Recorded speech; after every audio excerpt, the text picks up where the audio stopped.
ಗ್ಯಾದಿಗುಂಟೆ ಗ್ರಾಮದಲ್ಲಿ 90 ವರ್ಷಗಳಿಂದ ಉಳುಮೆ ಮಾಡುತ್ತಿದ್ದ ಇನಾಮ್ ಜಮೀನು ಮರು ಮಂಜೂರಾತಿಗೆ ಆಗ್ರಹಿಸಿ ತಹಸೀಲ್ದಾರ್ಗೆ ಮನವಿ. ತಾಲೂಕಿನ ನಾಗಲಮಡಿಕೆ ಹೋಬಳಿ ಗ್ಯಾದಿಗುಂಟೆ ಗ್ರಾಮದಲ್ಲಿ ಸುಮಾರು 90 ವರ್ಷಗಳಿಂದ ಪೂರ್ವಜರ ಕಾಲದಿಂದಲೂ ಉಳುಮೆ ಮಾಡಿಕೊಂಡು ಬರುತ್ತಿರುವ ಇನಾಮ್ ಜಮೀನನ್ನ ತಮಗೆ ಮರು ಮಂಜೂರಾತಿ ಮಾಡಿಕೊಡಬೇಕು ಎಂದು ಒತ್ತಾಯಿಸಿ ಕರ್ನಾಟಕ ಆದಿಜಾಂಬವ ಅಂಬೇಡ್ಕರ್ ಸೇನೆ ಸಂಸ್ಥಾಪಕ ಅಧ್ಯಕ್ಷ ಜಿಟಿ ಮುತ್ತಾಲಪ್ಪ ಹಾಗೂ ಗ್ರಾಮದ ಕುಟುಂಬಸ್ಥರು ಶನಿವಾರ ತಹಸೀಲ್ದಾರ್ ವೈ ರವಿ ಅವರಿಗೆ ಮನವಿ ಪತ್ರ ನೀಡಿದ್ದಾರೆ.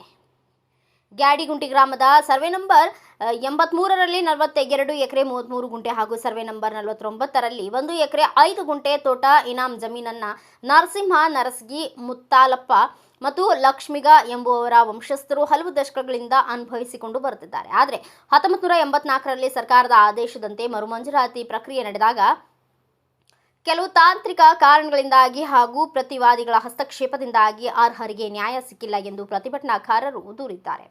ಈ ಸಂದರ್ಭದಲ್ಲಿ ಮಾತನಾಡಿದ ಕರ್ನಾಟಕ ಆದಿಜಾಂಬವ ಅಂಬೇಡ್ಕರ್ ಸೇನೆ ಸಂಸ್ಥಾಪಕ ಅಧ್ಯಕ್ಷ ಜಿಟಿ ಮುತ್ಯಾಲಪ್ಪ, ನಮ್ಮ ಪೂರ್ವಜರು ತೋಟಿ ಇನಾಮ್ ಚಾಕ್ರಿ ಕೆಲಸ ಮಾಡಿಕೊಂಡು ಈ ಭೂಮಿಯನ್ನ ನಂಬಿ ಬದುಕುತ್ತಿದ್ದಾರೆ. ಆದರೆ ದಾಖಲೆಗಳಲ್ಲಿನ ವ್ಯತ್ಯಾಸ ಹಾಗೂ ಸುಳ್ಳು ಮಾಹಿತಿ ನೀಡಿ ಬೇರೆಯವರನ್ನ ಭೂಮಿಯನ್ನ ಪಡೆಯಲು ಯತ್ನಿಸುತ್ತಿದ್ದಾರೆ. ಈ ಬಗ್ಗೆ ನಾವು ನ್ಯಾಯಾಲಯದ ಮೊರೆ ಹೋಗಿದ್ದೇವೆ. ತಹಸೀಲ್ದಾರ್ ಅವರು ಈ ಕೂಡಲೇ ಮಧ್ಯೆ ಪ್ರವೇಶಿಸಿ ಸ್ಥಳ ಪರಿಶೀಲನೆ ನಡೆಸಿ ನಮಗೆ ನ್ಯಾಯ ಒದಗಿಸಬೇಕು ಎಂದು ಒತ್ತಾಯಿಸಿದರು. ಮನವಿ ಸ್ವೀಕರಿಸಿದ ತಹಸೀಲ್ದಾರ್ ವೈ ರವಿ ಅವರು ದಾಖಲೆಗಳನ್ನು ಪರಿಶೀಲಿಸಿ ಕ್ರಮ ಕೈಗೊಳ್ಳುವ ಭರವಸೆ ನೀಡಿದರು. ಈ ವೇಳೆ ಗಂಗರಾಜು, ಡಿಜೆ ನರಸಿಂಹಪ್ಪ, ನಾರಾಯಣ, ಸಾಕೆ ನಾರಾಯಣ, ನಾರಾಯಣಪ್ಪ ಇನ್ನು ಮುಂತಾದ ಮುಖಂಡರು ಹಾಗೂ ಮುತ್ತಾಲಪ್ಪನವರ ಕುಟುಂಬಸ್ಥರು ಹಾಗೂ ಗ್ರಾಮದ ಗ್ರಾಮಸ್ಥರು ಉಪಸ್ಥಿತರಿದ್ದರು. ಬ್ಯೂರೋ ರಿಪೋರ್ಟ್ ಶಿವಾನಂದ್, ಭಾರತ ವೈಭವ ನ್ಯೂಸ್, ಪಾವಗಡ.